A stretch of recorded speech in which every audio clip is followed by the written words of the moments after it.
Би сакало тука да тргнеме. Знаете, јас од време на време имам навика да зборувам, да размислувам за крстот. Не заради тоа што тоа ми е една од помилените теми, туку затоа што е централна тема на Евангелието. Всушност, да, Павле вели во прво послание до Коринќаните, прва глава, таму дека словото за крстот, самиот Христов крст, тоа е Евангелието. Тоа е во суштина Евангелието. И еве го цитатот од Елен Вајт од петокот, не мора целиот да го читам, големата борба инаку, 651 оригинална страна. Вели, Христовиот крст ќе биде главен предмет на проучување и песна. Песна ќе биде. Ви реков дека ќе пеам. И песна на откупените ни сета вечност. Всушност тоа е Евангелието. Христовиот крст е Евангелието. Ни сета вечност ќе го проучуваме Евангелието. Во прославениот Христос го гледаат распнатиот Христос.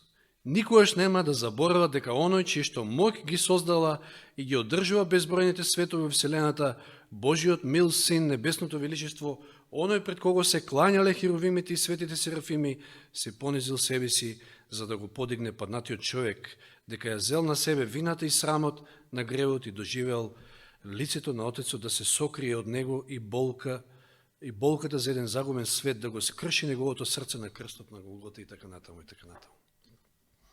Много убав цитат. До крстот се допревме дури во текот на предходната серија, која што ја имав, кога зборувавме за феноменот на страдањата, и таму спомнавме дека всушност заради самиот факт што ние сме во грешна човечка природа, а таа треба да се трансформира. Значи, во тој процес на наново раѓање, таа мора да умре, и тоа насилно, со смрт на крст, мора да се распне. И затоа се неминовни страдањата на еден христијанин. Меѓу другото, нели, тоа е една од причините зошто се случуваат страдања во нашиот живот. Но со тоа завршивме. Денес, во денешниот материалистички свет во кој што живееме, кога луѓето се свртени кон самите себе воглавно, имаат со се што да се фалат, со се нешто. Се фалат со што постигнале во својата кариера, со различни достигнувања, со куки, со коли, со што тија знам све не. За нив гордост е да се прослават во нешто на оваа земја. Меѓутоа, што вели Павле? Со што се фали Павле? Она него позната изјава во Галатјаните 6.14. А јас сум далеку од тоа да се фалам со нешто друго. Со други зборови, со ништо друго нема да се фалам. Освен во крстот на нашиот Господ Исус Христос, преку кого светот е распнат за мене и јас за светот. Значи, за мене светот не постои. Јас сум распнат за светот. И тој за мене. Единствено со што може да се фалам, е да се фалам со крстот на Господа Исуса Христа. А можел да се фали со многу што? Павле бил најучениот од апостолите. Можел тоа да се фали, да рече, имам 4 факултети завршено и така натаму, иако не знам колку завршил. Меѓутоа, вели, со ништо друго нема да се фалам, освен со крстот. Во прво послание до Коринќаните, 2 глава, ако отвориме, запишал тамо од 1 до 5 стих, ќе читам, прво послание до Коринќаните, 2 глава. Значи, откако во првата глава ќе каже дека всушност крстот и словото за крстот е Евангелието, овде вели и јас, кога дојдов при вас, браќа, не дојдов со висок говор или со мудрост. Иако можев тоа да го направам, учен сум, предпоставам дека бил елоквентен, според оно што го напишал, знаете, Петар на едно место вели, некои места се тешки за разбирање, оние Павле што ги напишал. Па некои ненаучени ги извртуваат на своја погибел. Значи, имал израз, знаел како да се изрази. Меѓутоа вели, не дојдов со висок говор, кога им говорил на луѓето, кога им проповедал, за да ви го, вели, проповедам Божјето сведоштво. Зашто решив да не знам меѓу вас ништо друго, освен Исуса Христа и тоа распнатиот. Тоа ми е централна тема и најважна тема. Не дека другите теми не се битни, Меѓутоа, се некако вртиме и тука ќе дојдеме, затоа што тоа е центарот. Тоа е Евангелието, крстот. Вели 3 стих, и јас бев со вас во слабост и во страф и во многу трепет. Знаете, претходно кога прошувавме за страдањата, видовме што се не поминал овој Христов следбеник. И моето слово и мојата проповед не се состоја во убедливи зборови на мудроста, туку во докажувањето на духот и силата. Та вашата вера да не биде основана на човечка мудрост, туку на Божјата сила. Истиот тој во првата глава кажува дека Божјата сила е всушност словото за крстот. А во Римјаните кажува дека Божјата сила е Евангелието. Оттаму можеме да кажеме дека Евангелието е всушност словото за крстот. Значи можев да ви зборувам, да ви филозофирам и така натаму, меѓутоа со едноставни зборови настапив, не за да вашата вера биде заснована на некоја човечка мудрост, туку токму на таа Божја сила, на словото за крстот. Оти тоа е Евангелието. Мнози нека речат дека Павле бил некој фанатик. Нема ништо лошо нали во тоа и да се фалиш со нешто што си постигнал и така натаму, меѓутоа да не ти го обзеде тоа животот. Сепак Господ треба да ти биде на прво место. Но, веројатно, Павле осознал нешто што можеби ние не сме го осознале околу крстот. Околу вистинското значење на крстот. Нешто што го привлекло до крстот. Јас ви имам спомнато, првите години, кога уште пред да се крстам, кога почнав да ги читам Евангелијата пред се, Новиот Завет, Евангелијата, посланијата Јованови, исто голем печаток ми оставија околу љубовта со која што Господ не возлюбил. И прво нешто што ме поттикна е да земам и да цртам. Вие не сте имале прилика, ја немам, можеби ја имам англиската Библија тука, па не сте имале прилика, па не сакам да се фалам сега со тоа, колку што можам да цртам. Ако ги прашате моите наставници до 8 оделение, првиот ми собра толку многу цртежи, а овој вториот ни еден, значи тоа е пак веројатно до вкус. Но цртав и тоа највеќе, онаа тема која што ме воодушевуваше и највеќе ме привлекуваше крстот. Крстот, Христос на крстот, или тука некаде, значи тие сцени. Значи има некоја привлечна моќ самиот крст. Тоа е таа Божја сила што вели самиот Павле. Дури и самото, значи нешто него го привлекло и самото негово обратување дошло како резултат на неговата средба со Христос и тоа распнатиот. Она силна светлина што е видел кога патувал кон Дамаск, кога паднал од коњот. Тоа бил Христос распнатиот. И тука му се наредили сите коцкички, вели тамо Елен Вајд, дека мозокот му работел 300 на саат, парафразирам. И се му се вклопило и сватил дека Христос распнатиот всушност Месијата, ветениот Месија. Павле, од тука, од овој момент за него, крстот станал нешто најдрагоценно, вистински диамант, центар на неговото проповедање, делување, воделка во неговиот живот, едноставно. За античкиот свет, за тогашниот свет, крстот бил безумство и соблазна. Тоа го вели самиот тој у Коринќаните. Нешто што луѓето се гнаселе, нешто одвратно. Додека пак за современиот човек денес, крстот е целосна непознаница. Чудно, нели? Иако сите носат крстови, имаме крстови тука на водно, на по сите поголеми ридови и така натаму и така натаму. Познати поп, рок, звезди и така натаму бесат крстови кој од кој поголем. Секајќи не знам да кажат кој знае какви христијани се, но сепак светот е рамнодушен кон крстот, вистинското негово значење. И е целосно непознаница за нив, целосно непознаница крстот. И светот е потонат до толку многу во темнина по ова прашање, затоа што кога сатаната сватил дека крстот ќе значи крај за него, посмртно звоно, да кажеме така, се вдал во акција и посебно се гледа таа негова омраза, што ја имал токму и на крстот, кога Исус висел на самиот крст. Тука паднале сите маски од неговото лице и другите непаднати светови увиделе кој е Луцифер всушност, а кој е Исус, кој е Бог од друга страна. Ги се гледале нивните карактери. Меѓутоа, затоа и Јован во своето Евангелие во 12 глава ги запишал следниот зборови, односно Исус, тоа се Исусови зборови, во Јован 12 глава 37 до 33 стиховите велат: сега е судот на овој свет, сега кнезот на светов ќе биде исфрлен надвор. Кога? На што се однесува овој момент? Додава потоа и вели: а јас, Исус вели, кога ќе бидам издигнат од земјата, ќе ги привлечам сите кон себе, алудирајќи на крстот нормално. И на големата привлечна моќ на крстот. Меѓутоа, токму во тој миг, кнезот на овој свет вели ќе биде исфрлен надвор, или отфрлен, како во Откровение 12 глава, кај што вели првин исфрлен, потоа отфрлен, затоа што световите ќе разберат конечно кој е Луцифер. И тоа вели го рече 33 стих за да покаже со каква смрт ќе умре. Со смрт на крст. Сатаната ја изгубил битката тогаш на Голгота со безгрешните светови.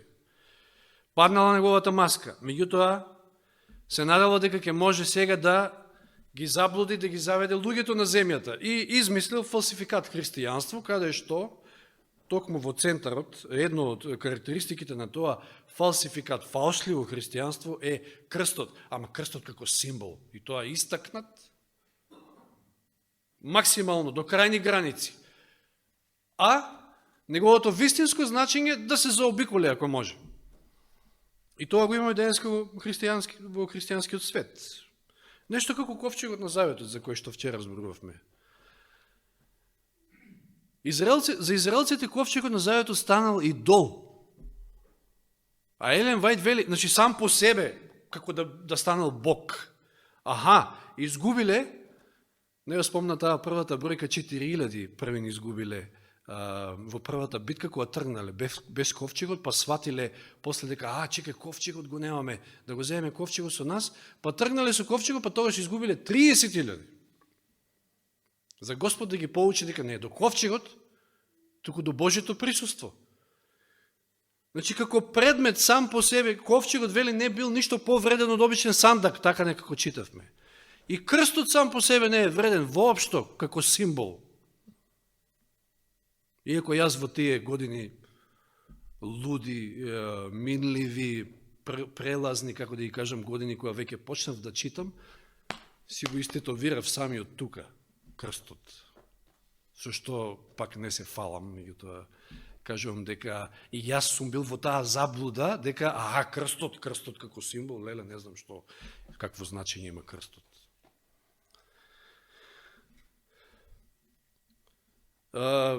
Вчера дори ги спомнавме и Офни и Финес, нели, синовите на Илија.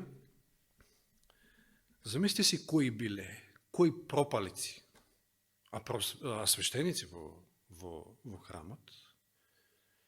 И пиеле, и знаете што се правеле, каква злоупотреба, а на крајот, меѓу тие 30.000 што загинале, штитејќи го ковчегот на заветот, знаете ли кои биле? И они двајцата, вика, бранејќи го ковчегот на заветот, загинале, ги дале животите своји за законот, под наводници. И крстоносците, со крстот напред, животи давале. Видите каква заблуда може човек да падне. Значи, самиот символ, самиот по себе, или како што вчера спомнав, на нас може да не стане идол или криво да го сватиме и дури лебот и виното што ги примаме. Тие немаат некоја магична моќ. Па не знам, сега ќе ги примеме и ќе не очистат. Или не знам, водата во базентот има некоја магична моќ, како што јас исто на денот, односно деновите после моето крштевање, 97 на 8 март, нали, ми беше крштевањето и тие денови се чувствував како сум толку чист, како да ме перела таа вода, како, не знам. Ама тоа е само чувство. Значи. Повторно оние сваќања од православието, дека, не знам, водата е некоја волшебна, не знам, има некоја моќ, па не. Значи и крстот станал омилена Амајлија, меѓу христијаните, магиски знак, амблем, кој што се носи на врат, се издига на црковните куполи, се слика по црковните прозорци, кај нас, нели, еве ги гледаме по сите ридишта. Па и самиот крст, и самите израелци го обожавале. Сеќавате на неустан? Што беше неустан? Бронзената змија од времето на Мојсей ја чувале долго и ја нарекле неустан и пренесувале жртви пред тој крст. Нели, крст и змија. И царот Езекија ја искршил, нели, кога почнал во својата реформа да крши, да и руши сите тие ашери по високите места, ја скршил и оваа змија, затоа што, ете, токму во таа заблуда паднале. Ѓаволот е тој кој што прави такво нешто, значи да го избегне вистинското значење на крстот, а да го истакне самиот символ, како не знам што да е битно. И за жал, крстот е само една мајлија, магиски знак, амблем, знак и така натаму. Па дури и ние во нашиот амблем, самото по себе нема некој проблем во тоа. И ние во самиот символ на црква да го имаме крстот, веројатно и не е лошо тоа, затоа што да не препознаваат луѓето дека сме христијани, дека сме христијанска црква, не сме некои чудаци. Меѓутоа, воопшто никакво посебно значење не придаваме на тоа. Битното е да се свати суштината на крстот, суштинската порака на крстот. И сатаната од своја страна воопшто не е загрижен околу тоа како ние го користиме крстот, се доека го сокрива од луѓето и од нас токму вистинското значење на крстот.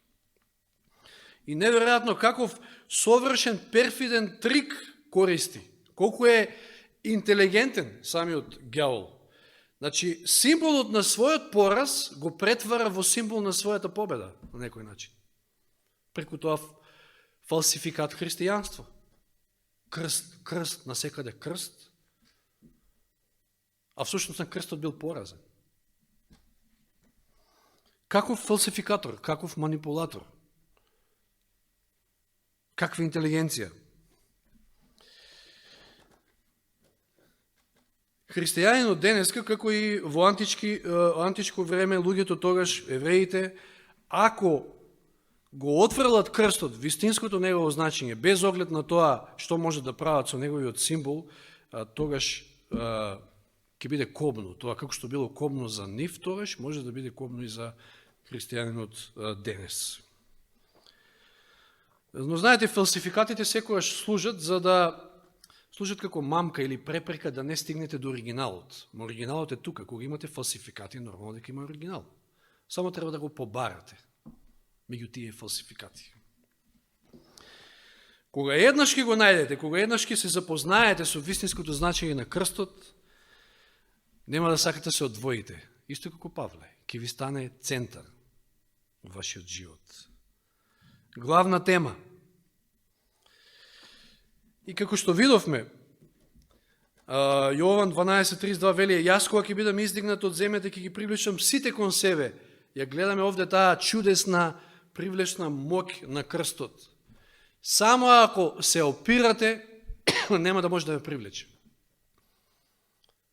Единствено треба да се предадете на таа моќ и ќе ве привлече, и ќе ве освои. И сега да ја видиме, или делумно, или ќе видиме колку време ни останува, да видиме првата поука за значењето на крстот што Исус ни ја оставил. Делува изненадувачки, меѓутоа тоа е така. Изненадувачки што Христос чекал дури до самиот крај од својата служба, на неколку месеци пред неговото погубување, да го наговести крстот, така јасно. Иако има моменти, нели, како важна, како главна тема, меѓутоа, зошто чекал толку време за да го наговести крстот? Има стикови во Библијата кои што некако таинствено или попатно го спомнуваат тоа, меѓутоа не се до толку јасни и на учениците негови не им биле јасни едноставно. Како да речеме, само ќе нафрлам Јован 2:19. Исус им одговори и рече, разурнете го овој храм и ќе го подигнам за 3 дни, мислики на своето тело. Значи, алудирајќи повторно на смртта на крст, меѓутоа нејасно некако. Исто Јован 3 глава 14 стих вели, и како што Мојсей ја издигна змијата во пустината, така треба да биде издигнат и човечкиот син. Повторно алудирајќи на крстот. Или исто Јован 6:51, јас сум живиот леп, знаете, во она тешка беседа која што одржал Исус. Ако некој јаде од овој леп ќе живее довека, лебо што ќе го дадам, јас е моето тело што ќе го предадам за животот на светот. Повторно алудирајќи неговата смрт. Но учениците не можеле да ги сватат овие изјави. Им било потребно појасно објаснување. И таквото објаснување тие не го добиле се до на неколку месеци од неговото распетие, како што спомнав, и тоа во Кесарија Филипова. Таму се случува настан. Изненадувачки тоа што и дури до тогаш тој, Исус, никогаш не ги прашал што мислат за него, кој е тој.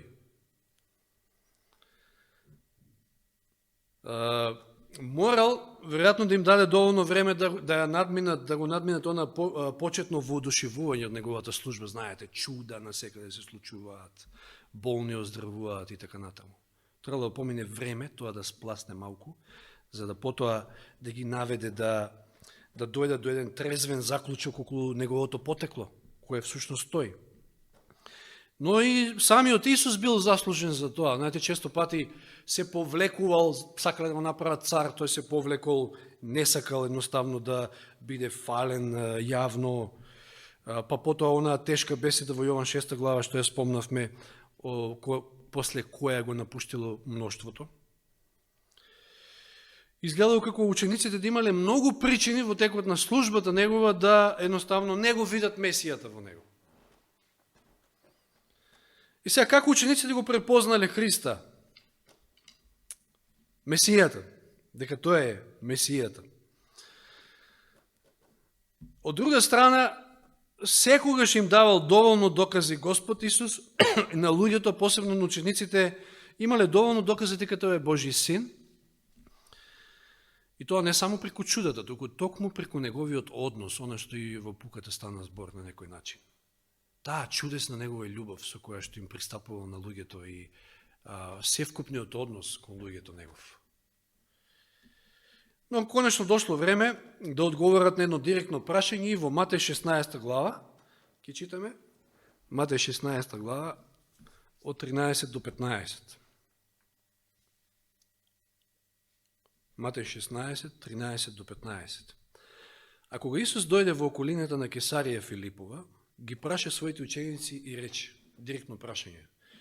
Прво, што велат луѓето? Кој е синот човечки? Милел да се нарекува син човечки, иако не ли бил и Божи син. И тие рекоа, едни велат дека е Јован Крстител, други Илија, значи постои разногласие. Едни велат дека си Јован Крстителот, воскреснат, други Илија, други пак е Ремија или не еден од пророците. И тој не застанува овде и сега им поставува прашање ним. А вие што велите, кој сум јас? И Петар, како и многу пати, прв, како од пушка, меѓутоа овој пат, за чудо, точно одговорил. Неверојатно точен одговор.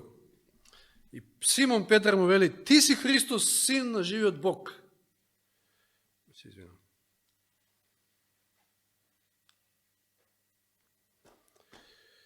Ти си Христос, син на живиот Бог. Вау, од каде му е ова на Петар? Од кај знае? И Исус веднаш го пофалил Петра, меѓутоа им обрна внимание да не се возгордее. Што му вели в 17 стих? Блажен си, Симоне, сине Јонин, зашто тело и крв не ти го открија тоа, туку мојот татко кој е во небесата. Немој да се мислиш дека си нешто многу паметен, што даде точен одговор, затоа што крв и тело ова не ти го откри. Туку Господ, Бог, мојот татко, преку Светиот Дух, веројатно. Значи, иако човек може да има доволна интелигенција за да воочува многу работи, Кога читаме Светото писмо, веројатно оној кој што има поголема интелигенција може полесно да дојде до сваќање до некои работи, но без духот не може духовните работи да му бидат откриени. Без помошта на духот. Че не зависи од вашата интелигенција. А дури интелигенцијата, кога човек ќе свати дека е многу интелигентен, односно, да, тоа го сваќам многу порано, ама кога веќе знае, кога осознал дека е интелигентен, многу полесно може да забега по таа своја интелигенција, па да отиде на крив пат. Така да, интелигенцијата не е некоја предност кога станува збор за духовните прашања. Како и во овој случај, Петар прецизно и точно одговорил: ти си Христос, син на живиот Бог, ама тоа му го открил Духот Свети. И не можеме да не спомнам денес, знаете, онаа група на адвентисти кои што се бават со, односно не се бават, туку го напаѓаат тројството. Не знам како сето тоа го оправдуваат, како тоа они знаат дали се двајца там горе или тројца. Опасно е да се бавиме со такви работи кои што не се ни, ја ќе кажам, не се битни, но некои тоа го издигаат на ниво на многу важно нешто. Спасоносно. Меѓутоа, ако духот нешто не ти открие, немој да се подпираш на својата интелигенција.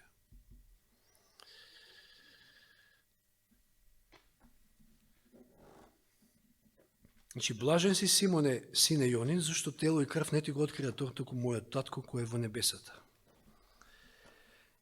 Во 1 Коринќаните 12.3 Павле додава и вели, 1 Коринќаните 12.3, никој не може да каже Исус е Господ, освен преку Светиот Дух.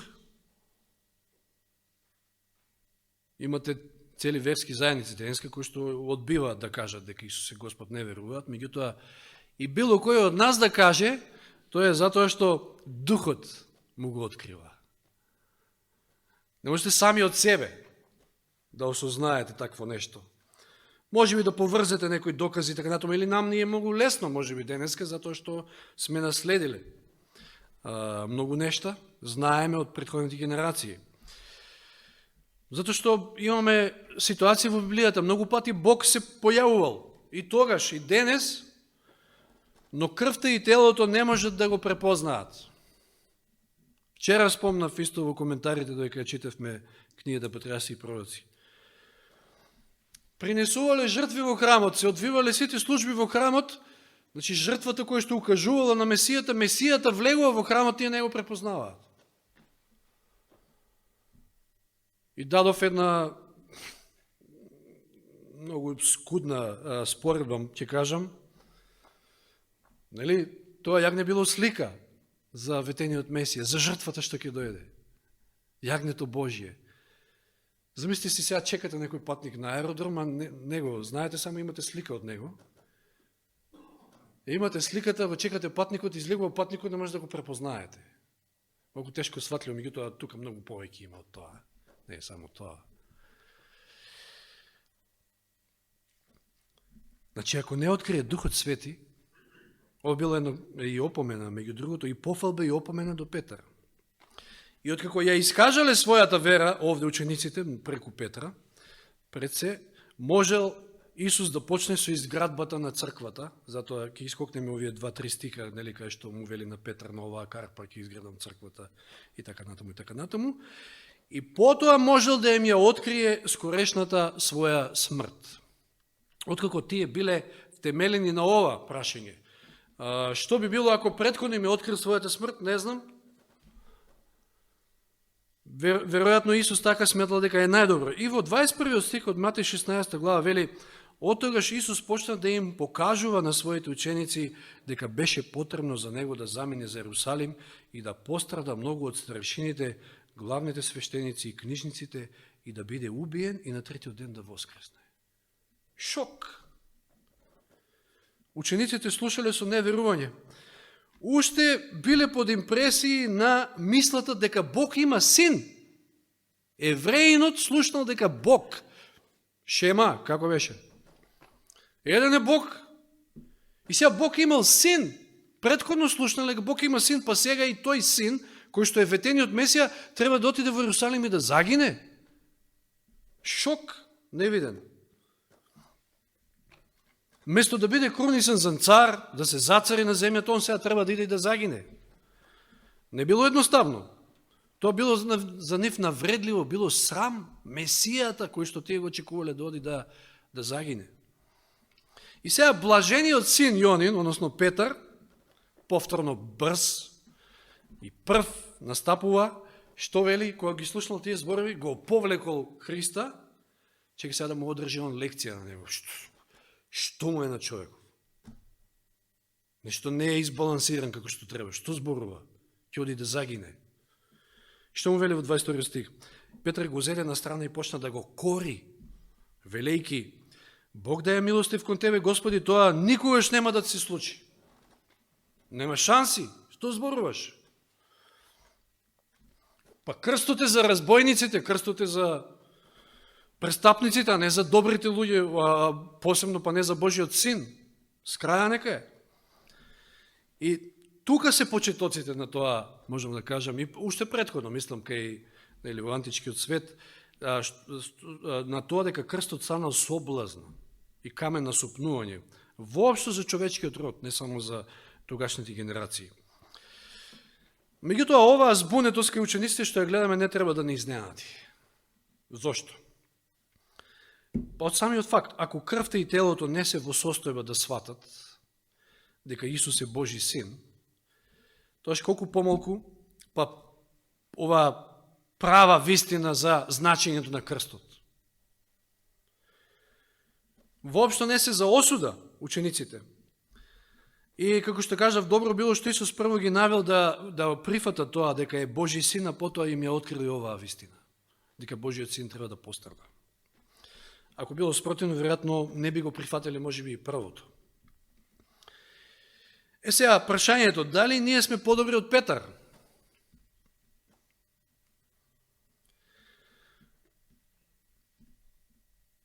Нели нашиот непрепороден ум, нашата телесност е во иста опасност, ако не и од поголема од тогашните ученици? Зошто? Тие не знаеле предходно ништо за ова. А ние пак ги имаме сите информации, откриени работи. Значи, ние сме пост крстот, после крстот. Живееме 2000 години после крстот. Уште малко ќе се навршат, дока е 2300 таму.